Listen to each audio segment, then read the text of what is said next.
akon kabuhi sang una. Sang wala pa ako sa siningang komunidad, ako man, diri ko man nakita kung ano kalaot ang akon kabuhi. Kay nga sang wala ko pa makilala ang Diyos, ako nga tao, isa ka matamad. Grabe ang pagdumot nga ara sa ako nagadulot. Isa man ako ka kriminal. Kay nga sang ako sang bataon pa ako, nakaagi man ako nga nagpalaglag man ako sang akon ginabusong. Tungod kay nahadlok ako nga makita sang tawo nga nagabusong ako. Kag nahadlok ako nga ipalaygit ako sang amon ama. Gani dira bala.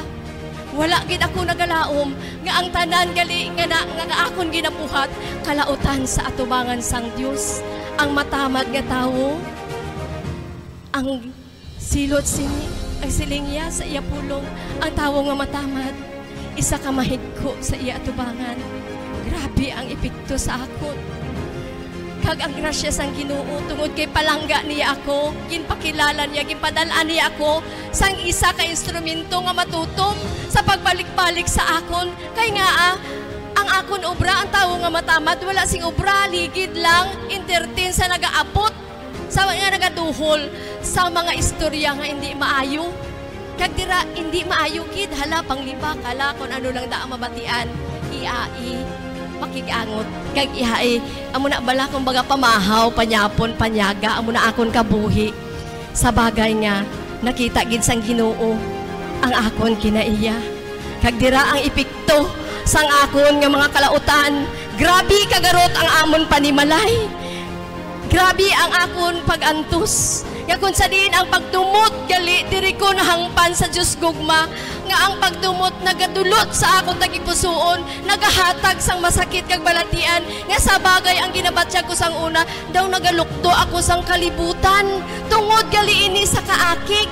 Amo man ang katamad do angay ako sang marauton na laway ang itsura ko sang una, sang wala pa ako diri sa Diyos gugma. Amo na ang akon kahimtangan. Pero ang grasya sang Ginoo, tungod kay palangga yako, gimbadalaan niya ako sang matutom nga instrumento nga amo nagabalik-balik sa akon. Bisan nagapamalibad ako nga hindi ako magupod. Pero sa gyapon ginabalik yako sang uli sang pagbuot na gid sang Ginoo.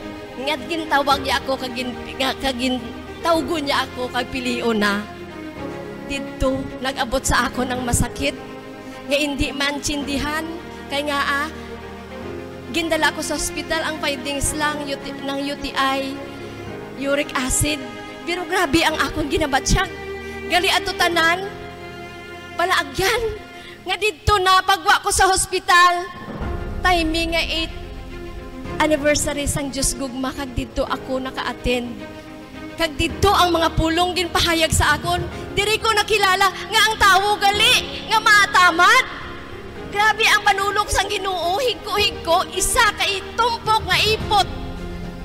Nga ang nagapalapit sini nagawaslik. Grabe ang epekto sa akon kabuhi. Kag ang tanan nga mga kasakit diri sa akon tagipusoon, hindi ako kasarang. Pero ang grasya sang Ginoo sa pagpahayag niya nga kung hindi ikaw magpatawad sang imo kaaway, hindi ikaw ginakangilaran ikaw sang Dios. Gani nag-desire gid ang akong tagipusoon sang pagkabati ko sang pulong nga gusto ko gid Lord nga magbago ako. Pero hindi ako kasarang.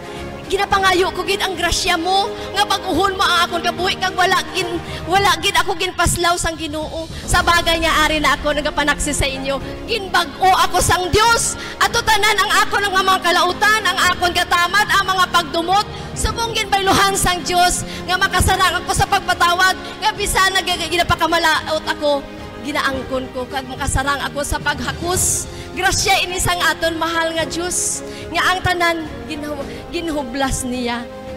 Gani no, sang pagbago na sang akon kabuhi, ginpangayo ya pagid ang akon time, ginpangayo ya pagid ang akon treasure kag ang akon talent.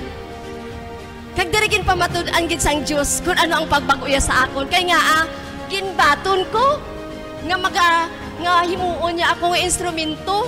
Gani dira nagtuman ako, ginbaton ko bilang isa ka formator sa Dumangas. sa akon pagbaton hindi mahapos nga isa ka instrument, isa ka nagapanglakaton. Gani damo pagtilaw, damo nga mga paghingamot, damo nga mga nagaabot sa akon. Pero inatanan tungod sa desire, tungod sa gugma sang Dios, nga ang siling ako nagatuman ikaw, hindi ikaw maano, hindi ikaw magkahadlok kay ikaw ako magaupod sa imo. Kagrasya gid sang Ginoo nga nagtuman ako, kaginbayaan ko ang tanan sa amon panimalay.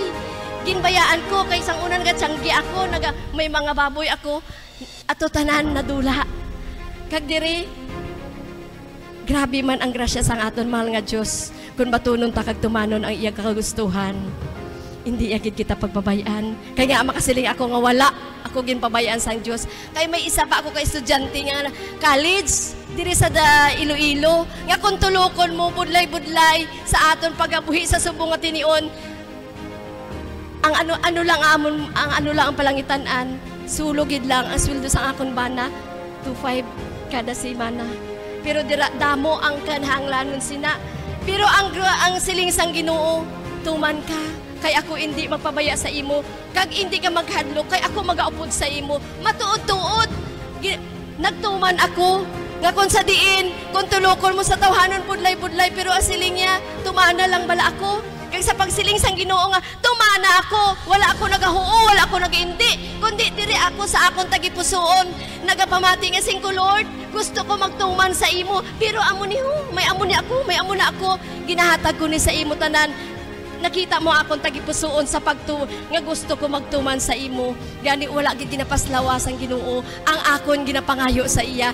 Tanan gimutaya sa order, ang akon bata nagapadayon sa pag-eskwela nga siya ang nagapatbalon, siya ang nagapaallowance, siya ang nagabayad sang boarding house. Wala sang imposible kay may ginagamit siya nga mga instrumento para sa kinahanglanon sang akon bata. Gani diri nakita ko gid kung ano kagamhanan aton buhi nga Dios, kag initanan grasya nga sa akon pagbaton, kag akon paghinulsol, kag akon pagpanumbalik sa Ginoo. Nakita ko gid kung ano siya kadako kagamhanan nga Dios. In Jesus' name.